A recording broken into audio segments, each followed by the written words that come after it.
C'était un week-end horrible, j'espère que plus jamais on vivra un week-end pareil, c'était presque irréel, c'était incroyable, terriblement émouvant, quand j'en parle chaque fois aussi d'ailleurs. Je me rappelle, on est arrivé, c'était Émilie-Romagne, il faisait beau, Imola, le jeudi, on avait fait des images de Senna qui était souriant et tout, il était quand même un peu sous pression parce qu'il n'avait pas gagné les 2 premiers Grands Prix, et il arrivait au 3e Grand Prix de la saison, le premier européen, Schumacher avait gagné 2 courses, il suspectait qu'il y avait quelque chose d'illégal sur la Benetton Ford de Schumacher, donc il n'était pas très à l'aise. Lui, dans sa Williams, qui était a priori la meilleure voiture, elle n'était pas facile à conduire, il n'était pas encore très à l'aise, il avait un peu modifié sa position de conduite, etc. Mais c'était pas top. Mais bon, le jeudi, il était là. On avait une interview, un one-to-one qui était prévu avec Senna le samedi après-midi, après les qualifications. Et puis le vendredi, premier jour, crash incroyable de Barrichello, un Brésilien. Il s'en est sorti avec des blessures, mais miraculées. Je me rappelle, on était allé au centre médical où Senna était tout de suite allé pour prendre des nouvelles de son compatriote et ami.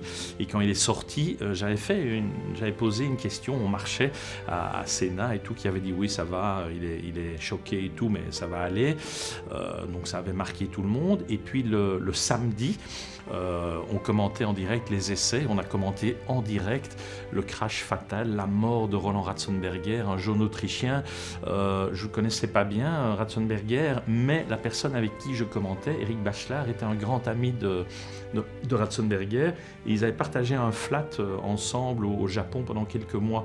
Et donc ce Ratzenberger, le jeudi matin, le jeudi soir, le vendredi matin, le vendredi soir, le samedi matin, quand on arrivait, c'était la première hospitality de l'écurie Simtek, et il nous faisait signe, et on allait lui dire bonjour, on prenait un petit café, etc.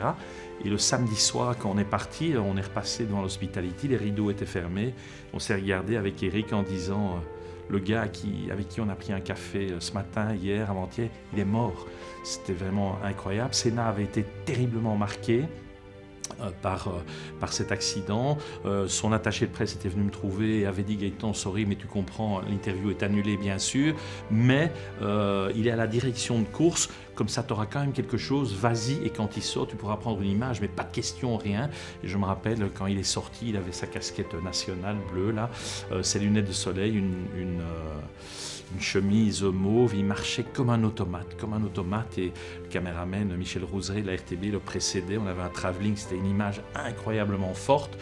On m'a raconté après que Sid Watkins, le médecin de la FIA, qu'il connaissait très bien, lui avait dit Ayrton, arrête, c'est devenu tellement dangereux, ça va pas et tout, je le sens pas, arrête. Et il lui avait répondu Sid, je peux pas arrêter, il y a trop d'intérêt en jeu, je suis pas le seul à décider, c'est pas possible. Le dimanche matin, l'ambiance était quand même assez lourde sur le Grand Prix. On l'avait croisé, et puis il y a cette image incroyable, j'oublierai jamais, qui sont les dernières de Senna vivant. Il était dans sa voiture, d'habitude il est dans sa voiture casqué dans sa bulle, là il n'était pas casqué.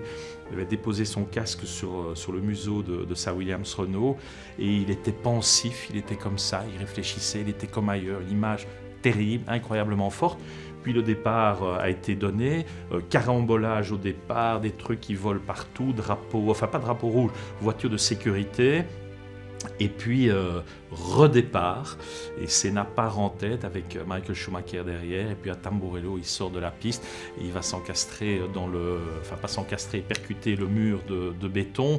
En fait, pas de chance, parce que cet accident on peut le refaire plusieurs fois et il s'en sortirait à mon avis avec pas grand chose, mais il y a eu un bris de la colonne de direction et il y a un triangle de suspension qui a transpercé la visière de son casque, il n'avait aucune chance. Alors on commentait en direct, et à ce moment-là, ça a changé depuis, mais à ce moment-là, les images en live, en direct, montraient encore les soins au pilote. Et je me rappellerai, j'oublierai jamais, il y avait Senna qui était étendu par terre avec une énorme tache de sang. On faisait des massages cardiaques et tout, et puis on l'a vu transporté par hélicoptère. Je me rappelle, le professeur Watkins avait raconté après que quand il avait enlevé le casque de Senna, il était inconscient, il avait soulevé ses paupières, il s'était rendu compte que le combat était désespéré, et il avait eu cette phrase incroyable qui m'a terriblement marqué. Il a dit « Je ne suis pas croyant, mais j'ai vu l'âme de Senna s'envoler ». C'était horrible, on n'a pas annoncé tout de suite qu'il était mort, nous on courait de la cabine dans le paddock et tout, c'était effroyable. On a continué à commenter, j'ai jamais voulu écouter ce commentaire, j'étais jeune, je débutais, mais jamais je voudrais écouter ça, je pense que c'était très très mauvais. Et puis on a appris son décès, on est rentré, on a dû faire une émission spéciale, c'était un week-end horrible, cauchemardesque.